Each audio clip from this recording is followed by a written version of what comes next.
नमस्कार प्यारे साथियों, आपका स्वागत है हमारे यूट्यूब चैनल में। और देखिए साथियों, हम आपको डीएलएड फोर्थ सेमेस्टर के लिए मैथ करा रहे हैं, जिसमें अभी आपके बहुविकल्पी प्रश्न चल रहे हैं। इसमें मैं ऑलरेडी आपको 7 वीडियोस प्रोवाइड करा चुका हूं और आज वीडियो नंबर 8 होने वाला है, जिसमें हम क्वेश्चन नंबर 61 से स्टार्ट करेंगे। ठीक है, इससे पहले हम 60 क्वेश्चन ऑलरेडी आपको समझा चुके हैं, उनके कॉन्सेप्ट समझा चुके हैं, किस तरीके से उनको आप क्वेश्चनों को कर सकते हैं, ये सब कुछ हम आपको बता चुके हैं।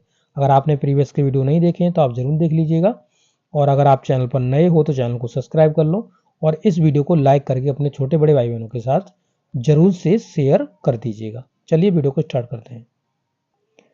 तो देखिए साथियों, यहाँ पर आप देख सकते हो क्वेश्चन नंबर 61। क्वेश्चन नंबर 61 में क्या कहा हुआ है, कह रहे हैं कि आवृत्ति वितरण के में जिस संख्या की पुनरावृत्ति अधिक बार होती है वह क्या कहलाता है।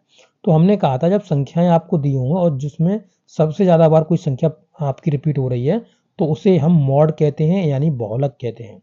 क्या कहते हैं? बहुलक। तो ये बहुलक वाला आपका आंसर सही हो जाएगा। ठीक है, चलिए क्वेश्चन नंबर 62 देखिए, कह रहा है केंद्रीय प्रवृत्ति का मान वह मान है जो समस्त आंकड़ों को सिस्टम प्रतिनिधित्व करता है। केंद्रीय प्रवृत्ति की यह परिभाषा किसने दी थी? तो ये परिभाषा आपको याद करनी पड़ेगी, और ये जो परिभाषा है वो आपकी रॉस ने दी है। ठीक है, ओके। चलिए अब क्वेश्चन नंबर नेक्स्ट देखते हैं, क्वेश्चन नंबर 63। क्वेश्चन नंबर 63 में देखिए क्या कह रहा है, कह रहे हैं कि मध्यमान जो आपका होता है किन कारणों से लाभकारी होता है मध्यमान। ठीक है, तो मध्यमान आपको बताया क्या होता है? मीडियन होता है, मीडियन। ठीक है, मीडियन आपका होता है। इसमें आपका बताया किन कारणों से ये लाभकारी होता है, क्यों लाभकारी होता है, ये चीज बताइए। एक सरल विधि है ये, अच्छी बात है। अंक गणितीय पद्धति पर निर्भर करती है, आपको नंबर्स दिए जा रहे हैं, उन्हीं पर आपका ये होता है, तुलना संभव होती है इससे। तो ये सभी नियम आपके ये फॉलो करती है और सभी में हमें सरलता होती है, लाभ हमें इसमें होता है। ठीक है, तो ये चीज हो गई आपकी। अब देखिए क्वेश्चन नंबर 64, कह रहा है बहुलांक अन्य नाम से जाने जाते हैं। बहुलांक यानी बहुलांक का मतलब हो गया बहुलक। ठीक, तो बहुलक सीधा बोलते हैं हम, इसे मॉड बोलते हैं, इंग्लिश में बताया तुम्हें। और भूयिष्ठक, ये भूयिष्ठक भी बोलते हैं। उपयुक्त सभी, ये क्वेश्चन भी आपके लिए इंपॉर्टेंट है, तो अच्छी तरीके से इसको भी याद रखिएगा कि बहुलक को भूयिष्ठक भी कहते हैं, क्योंकि ये तो दोनों आपको बता ही चुका हूँ, बहुलक और मॉड। तो ये आपका एक और वर्ड जुड़ जाता है इसमें। ठीक है, चलिए अब कह रहा है क्या, तो कह रहे हैं कि अव्यवस्थित प्राप्तांकों के माध्यांक की गणना सूत्र से की जाती है। तो अव्यवस्थित होते हैं, जिन जो क्रम से नहीं लगे होते हैं, उनको हम किस सूत्र से ज्ञात करते हैं? तो आपका जो होता है वो होता है आपका m बराबर n+1/2 वामवद। ठीक है, तो ये जब विषम होते हैं, मतलब कोई क्रम में नहीं लगे होते हैं, तब इनका हम करते हैं। ठीक है, ये आपका हो जाएगा। चलिए सूत्र याद रख सकते हैं। क्वेश्चन नंबर 66 देखिए, क्वेश्चन नंबर 66 में कह रहा है कि आंकड़ों में बहुलक बताइए, मॉड बताइए, भूयिष्ठक बताइए। ठीक है, तो इसमें जो ज्यादा बार आएगा वही हो जाएगा, 12 12 12, 3 बार आ रहा है तो 12 ही आपका हो जाएगा। ठीक है, आसान है। चलिए क्वेश्चन नंबर हम देखते हैं अब 67 में क्या करा है, 10 विद्यार्थियों द्वारा 15 में से प्राप्त किए गए अंकों का बहुलक बताइए। तो 15 में से उन्होंने प्राप्त करे, तो जितने बार जो ज्यादा बार आएगा वही आपका बहुलक होगा। तो यहाँ पे देखेंगे कौन सी संख्या ज्यादा बार रिपीट कर रही है। तो आप देखिए 10, 1 2 3, 3 बार 10, 4 बार 10 रिपीट करा। ठीक है, और यहाँ पर आप देखेंगे 12 आपका 3 बार रिपीट कर रहा है, तो यहाँ पे 10 ही हो जाएगा, 10 4 बार रिपीट कर गया ना, तो यही हो जाएगा आपका।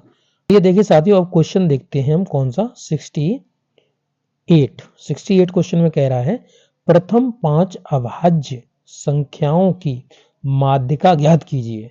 तो माध्यिका क्या होती है, जिसमें आपको बताया था मैंने, मीडियन होती है। और मीडियन में क्या करते हैं हम लोग, उसमें हम आरोही या अवरोही क्रम में रख लेते हैं, उसके बाद हम बता देते हैं। तो प्रथम अभाज्य संख्या कितनी है, देखो प्रथम पहली एक 2 अभाज्य संख्या होती है, 3 होती है, 5 होती है, फिर आपका 7 हो गया, 7 के बाद आपका 11 हो गया। क्यों? देखिए ये सभी जो संख्याएं हैं वो खुद से कटेंगी और 1 से डिवाइड होंगी। तो मध्यिका का मतलब हो गया बीच का, तो इन्हें आरोही अवरोही क्रम में लिखना होता है।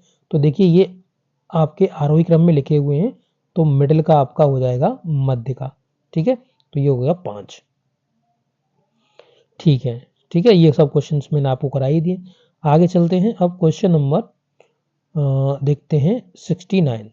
देखिए 69 में कह रहा है कि sec 30 अंश की वैल्यू बताइए। तो sec 30 अंश, तो sec 30 अंश को हम लिख सकते हैं 1 cos 30 अंश। ठीक, cos 30 अंश की हमको वैल्यू मालूम है कितनी होती है, तो ये होती है √3/2। तो 2 होती है तो 2 ऊपर पहुंच जाएगा, तो यानी 2/√3 हो जाएगी। कितना हो जाएगा? 2/√3 हो जाएगी। ये आपका आंसर हो जाएगा। ठीक है, चलिए अब देखते हैं क्वेश्चन नंबर 70। कह रहा है कि कॉट थीटा गुणा में साइन थीटा इंटू में सेक थीटा,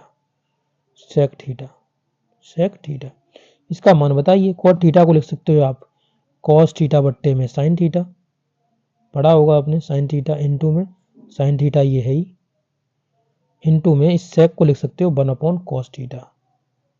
देखो साइन से साइन कट गया, कॉस से कॉस कट गया, आंसर आ गया 1।